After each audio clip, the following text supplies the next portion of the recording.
അമേരിക്കയാണെന്ന് നോക്കില്ല, അടിക്ക് തിരിച്ചടി എന്നു തന്നെയാണ് ഹൂത്തികൾ ഇപ്പോൾ വ്യക്തമാക്കിയിരിക്കുന്നത്.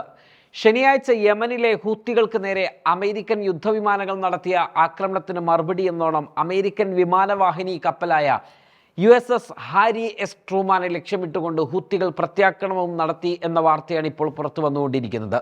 ശനിയാഴ്ച യമന് നേരെ അമേരിക്ക നടത്തിയ ആക്രമണത്തിൽ 54 ഹൂത്തികൾ കൊല്ലപ്പെട്ട പശ്ചാത്തലത്തിൽ ഹൂത്തികൾ തിരിച്ചടിക്കാൻ തന്നെ തീരുമാനിച്ചിരിക്കുകയാണ് എന്നാണ് പുറത്തുവരുന്ന റിപ്പോർട്ടുകൾ. അമേരിക്കൻ ആക്രമണത്തെ തുടർന്ന് തിരിച്ചടിക്കാൻ ഹൂത്തി നേതാവ് സയ്യിദ് അബ്ദുൽ മാലിക് അൽ ഹൂത്തി അമേരിക്കൻ നാവികസേനയെ ആക്രമിക്കാൻ ഉത്തരവിട്ടിരുന്നു. ഇതേ തുടർന്നായിരുന്നു ഹാരി എസ് ട്രൂമാന് നേരെ ഹൂത്തികളുടെ ആക്രമണം ഉണ്ടായത്. അമേരിക്കൻ വിമാനവാഹിനി കപ്പലുകളും യുദ്ധക്കപ്പലുകളുമായിരിക്കും തങ്ങളുടെ ലക്ഷ്യം എന്നും നാവിഗേഷൻ നിരോധിക്കുവാനുള്ള അമേരിക്കൻ തീരുമാനം അമേരിക്ക അതിൻ്റെ ആക്രമണം തുടരുന്നിടത്തോളം കാലം അതിനെ തന്നെ ഞങ്ങൾ ഉൾപ്പെടുത്തും എന്നും അദ്ദേഹം പ്രഖ്യാപിച്ചു. ഇതിനുശേഷം ഞായറാഴ്ച വടക്കൻ ചെങ്കടലിൽ USS Harry S Truman carrier strike ഗ്രൂപ്പിനെ 18 ബാലിസ്റ്റിക് ക്രൂയിസ് മിസൈലുകളും ഡ്രോണുകളും ഉപയോഗിച്ച് ആക്രമിച്ചതായി ഹൂത്തികൾ അവകാശപ്പെട്ടു. എന്നാൽ ഹാരി എസ് ട്രൂമാനെയും അതിനെ അകമ്പടി സേവിക്കുന്ന കപ്പലുകളെയും ലക്ഷ്യമിട്ട് ഹൂത്തികൾ നടത്തിയ 1 ഡസനോളം വരുന്ന ആക്രമണങ്ങളെ സമർത്ഥമായി പ്രതിരോധിച്ചതായി അമേരിക്കൻ നാവികസേനയും വ്യക്തമാക്കിയിട്ടുണ്ട്. തുടർന്ന് അമേരിക്ക അതിശക്തമായ പ്രത്യാക്രമണമാണ് ഇപ്പോൾ യമനിൽ നടത്തിക്കൊണ്ടിരിക്കുന്നത്.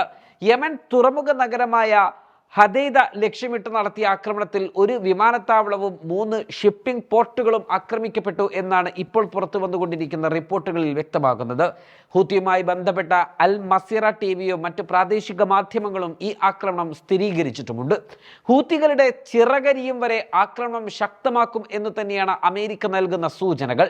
ഞായറാഴ്ച രാത്രി അമേരിക്ക നടത്തിയ ആക്രമണങ്ങളുടെ ദൃശ്യങ്ങൾ പെന്റഗൺ എക്സ് പോസ്റ്റിൽ പങ്കുവച്ചിട്ടുണ്ട്.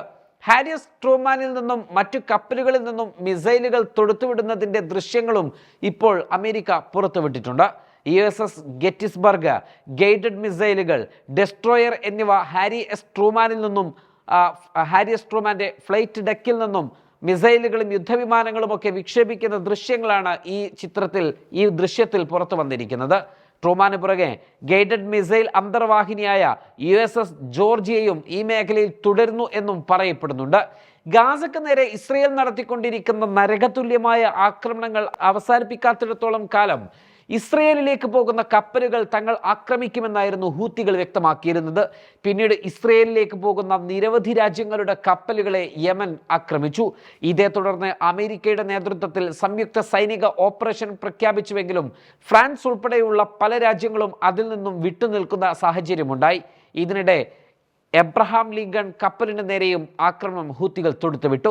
ഇസ്രയേൽ ഗാസ വെടിനിർത്തൽ കരാർ നിലവിൽ വന്നതോടെ ഇസ്രയേൽ കപ്പലുകൾ മാത്രമേ തങ്ങൾ ആക്രമിക്കൂ എന്ന നിലപാടിലേക്ക് ഹൂത്തികൾ പരുവപ്പെടുത്തി.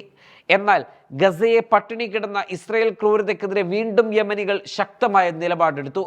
ഇസ്രയേലിലേക്ക് പോകുന്ന വാണിജ്യ കപ്പലുകൾ ആക്രമിക്കും എന്ന അൻസാറുള്ള ഗ്രൂപ്പിന്റെ പ്രഖ്യാപനമാണ് പുതിയ ആക്രമണങ്ങളുടെ തുടക്കം.